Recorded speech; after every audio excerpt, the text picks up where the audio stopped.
Dios te bendiga, iglesia, que la paz del Señor sea sobre ti y sobre los tuyos en este día. La palabra del Señor se encuentra en el Salmo 51, versículos 10 y 11, que leen como sigue: a la gloria del Dios Padre, Dios Hijo y Dios Espíritu Santo. Crea en mí, oh Dios, un corazón limpio y renueva un espíritu recto dentro de mí. No me eches delante de ti y no quites de mí tu Santo Espíritu.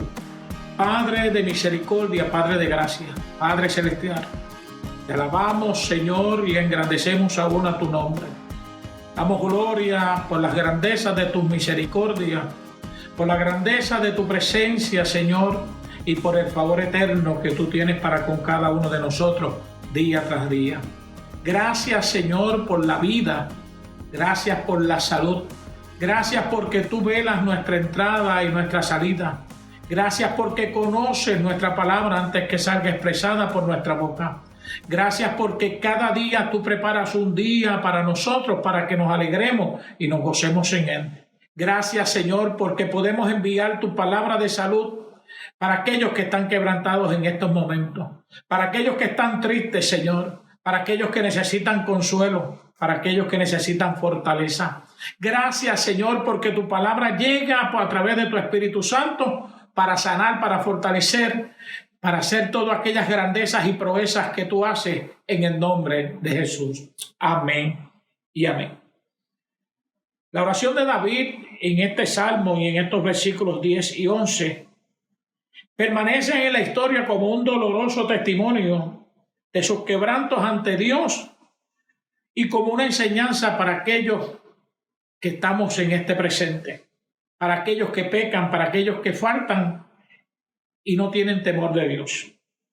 Su arrepentimiento no nace del temor al castigo o a la preocupación sobre los éxitos futuros.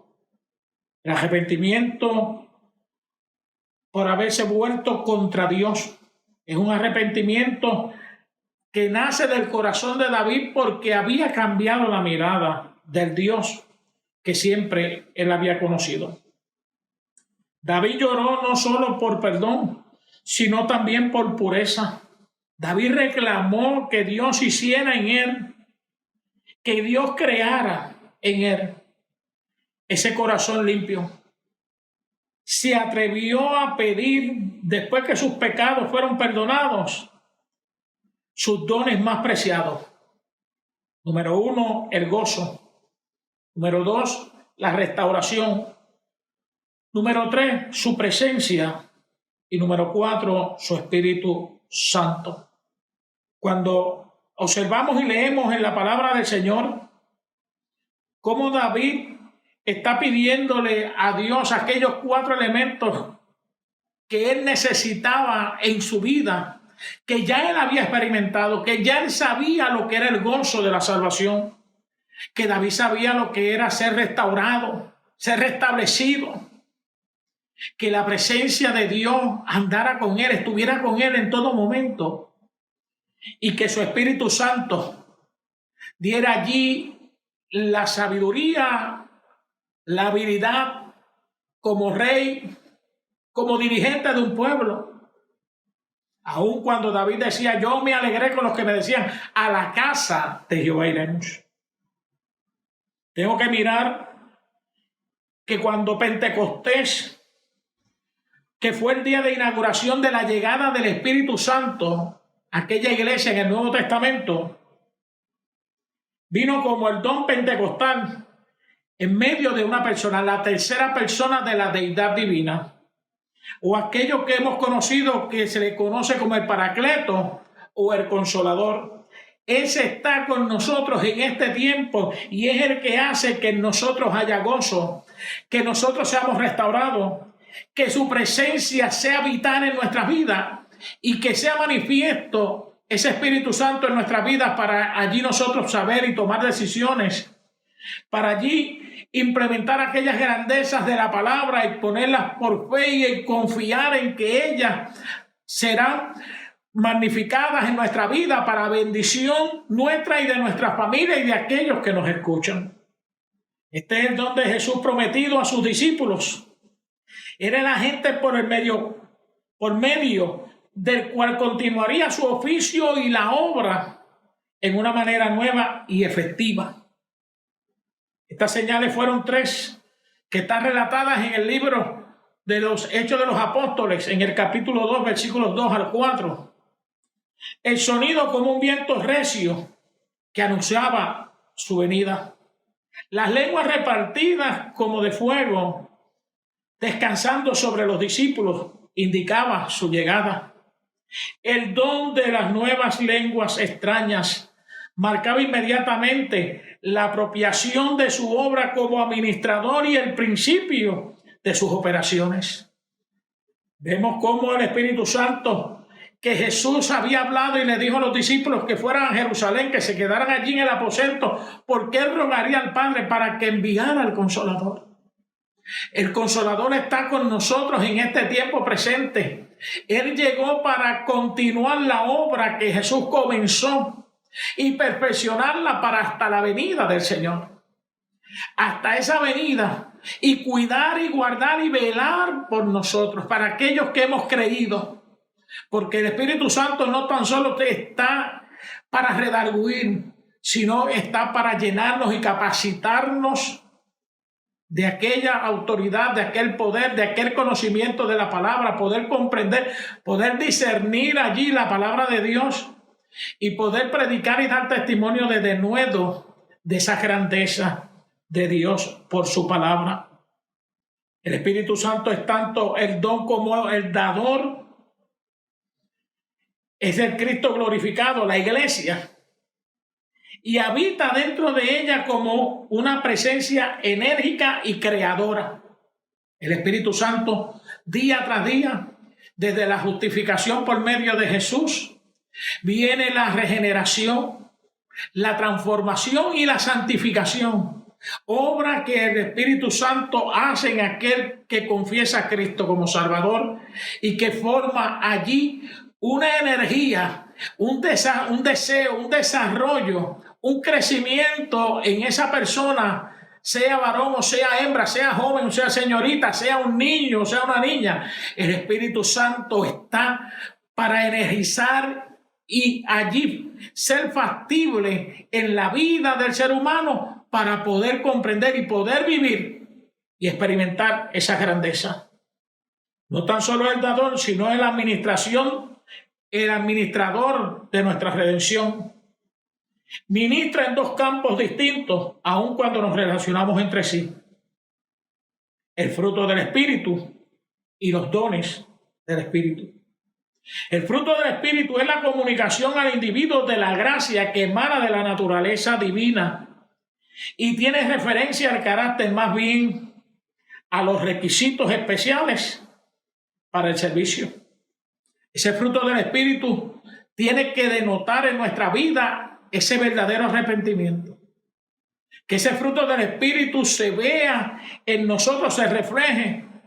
Y aún aquello que nosotros hablamos, nuestro testimonio refuerce aquellas palabras que forman en nuestro carácter ese requisito especial para el servicio a la obra del Señor. Que allí ese fruto del Espíritu no falte. Cuando Pablo los enumera allí en Gálatas capítulo 5, versículos 22 al 23, que constituye el fruto del Espíritu, pues, que tenía en la mente esa parábola del Señor con respecto a la vid y a los pámpanos. Fuera de la vid los pámpanos se secan, se mueren. Fuera del Espíritu Santo no hay frutos en nuestra vida. Es necesario que hayan frutos en nuestra vida. Ese fruto del Espíritu sea el que allí conquiste la vida de aquellas otras personas que todavía no creen en el Señor.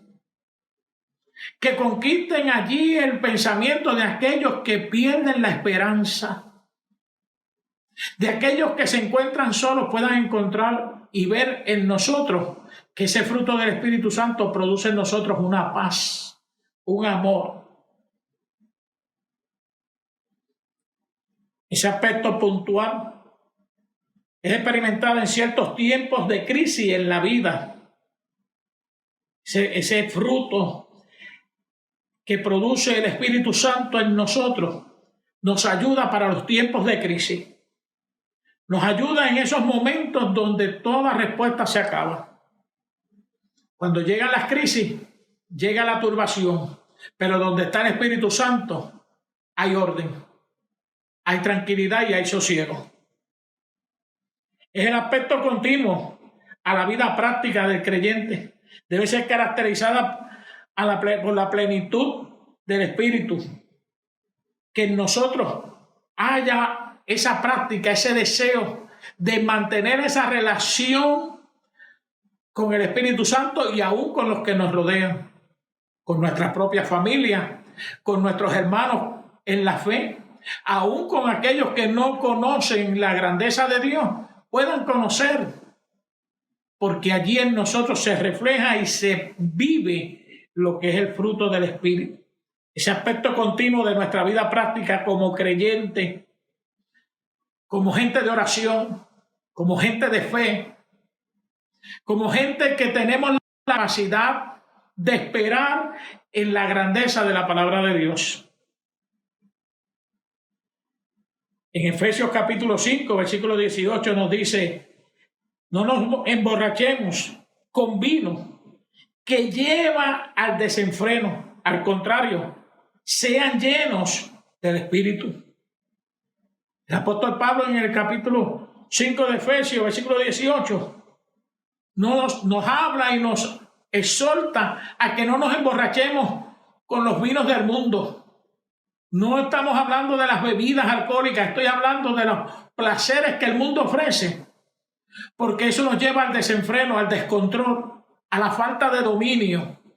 Sin embargo, nos amonesta a que seamos llenos del Espíritu Santo, a que procuremos que el Espíritu Santo llene nuestras vidas, que en nosotros no haya la necesidad de ir a buscar otras cosas para llenar y satisfacer nuestra vida. Que el Espíritu Santo sea el que llene el todo nuestro. Que los dones del Espíritu son los medios y facultades divinamente ordenados con lo que Cristo capacita a su iglesia, a fin de que ésta cumpla con su tarea sobre la tierra. Somos capacitados para continuar llevando un mensaje, para que podamos llevar palabra de esperanza, para que podamos orar por aquellos que necesitan la oración, para intervenir allí en medio de un mundo que está lleno de pecados, se levante la luz de Cristo.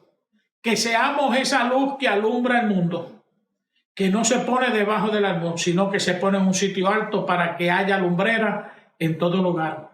Que seamos la sal de este mundo para que sazonemos, que traigamos sabor, que en vez de malas noticias, haya noticias agradables, noticias fortalecedoras, noticias que brinden la seguridad y que por medio de ellas puedan venir personas a los pies de Cristo.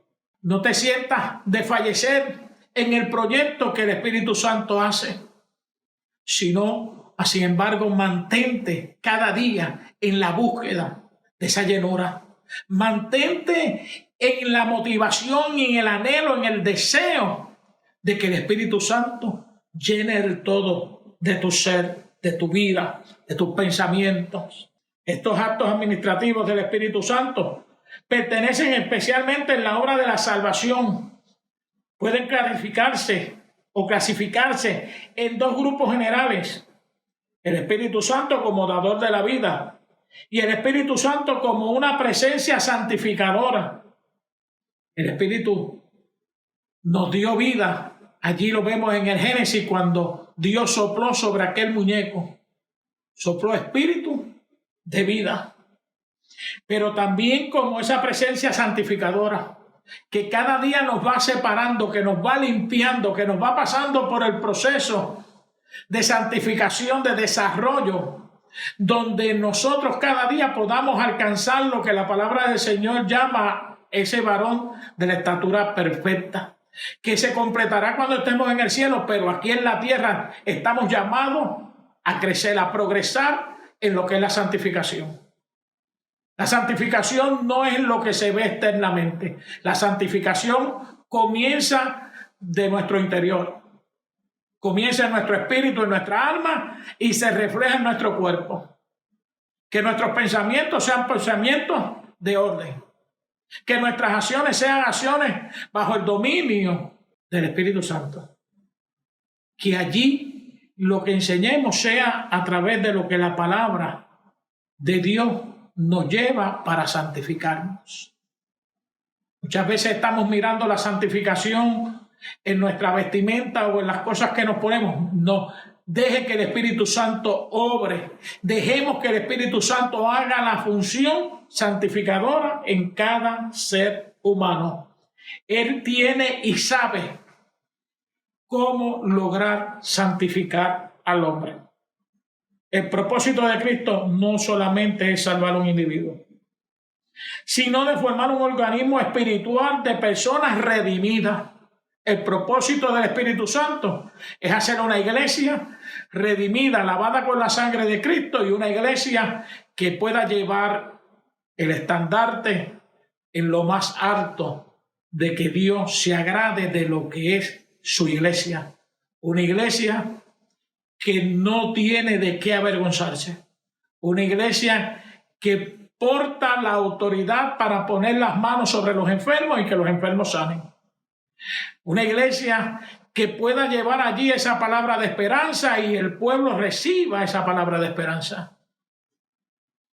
Una iglesia que en ella se refleje el amor más grande que fue el de Cristo en la cruz del Calvario para salvar a unas vidas. Primera de Pedro capítulo 2 versículo 9, y con esto termino. Pero ustedes son linaje escogido, real sacerdocio, nación santa, pueblo que pertenece a Dios, para que proclamen las obras maravillosas de aquel que los llamó de las tinieblas a la luz admirable. Hemos venido a recibir unos nombres, unas calificaciones como pueblo de Dios, que el Espíritu Santo ha venido haciendo a nosotros, con el propósito de proclamar, con el propósito de llevar y establecer diferencia en este mundo, de aquel que los llamó del lugar de tinieblas y nos introdujo en su luz admirable. El Espíritu Santo todavía tiene la función de ir y sacar de las tinieblas y traerlo a la luz admirable cuando la iglesia es dirigida por el Espíritu Santo. El Espíritu Santo representa a Cristo para el mundo, pero en vista de que el mundo no le conoce, al Espíritu Santo, no puede recibirle en la plenitud de su verdad. El mundo no conoce lo que usted tiene, pero usted y yo podemos transmitir lo que hemos recibido por testimonio, por palabra, como iglesia, como luz y como sal de este mundo. Que el Espíritu Santo siga revelando en ti la grandeza del poder de Dios en tu vida, y que nunca falte en tu vida el gozo, la restauración, su presencia y su Santo Espíritu en ti. La paz de Dios sea con cada uno de ustedes. Dios te bendiga, iglesia.